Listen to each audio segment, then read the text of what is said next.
కొత్తగూడెం జిల్లా వ్యాప్తంగా 70 మంది దివ్యాంగులకు అటవీ అభివృద్ధి సంస్థ సిఎస్ఆర్ సంయుక్తంగా ఫారెస్ట్ డివిజన్ కార్యాలయంలో ఉచితంగా మోటార్ సైకిళ్లు పంపిణీ చేశారు. అడవుల పట్ల తనకు ఎంతో అనుబంధం ఉందని అటవీ అభివృద్ధి సంస్థ చైర్మన్ పోదెం వీరయ్య అన్నారు. అడవుల పరిరక్షణ ప్రతి ఒక్కరి బాధ్యత అని, చెట్లు నాటాలని కోరారు.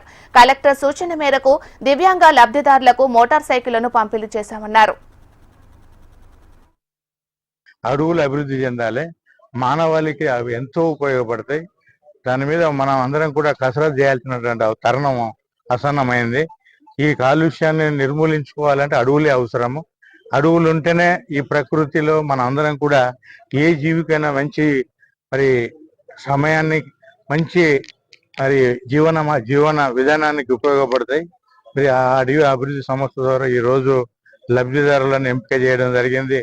మన జిల్లా కలెక్టర్ పాటిల్ గారు చాలా శ్రద్ధ తీసుకొని నిజమైనటువంటి లబ్ధిదారులను వారి ద్వారానే తప్ప ఇక్కడ ఎవరు మేము అందులో ఏలు పెట్టుడు కానీ కాలు పెట్టుడు కానీ ఏది లేదు. వారి అందరికి కూడా తెలుసు, అంతేకాదు మన జిఎం గారు.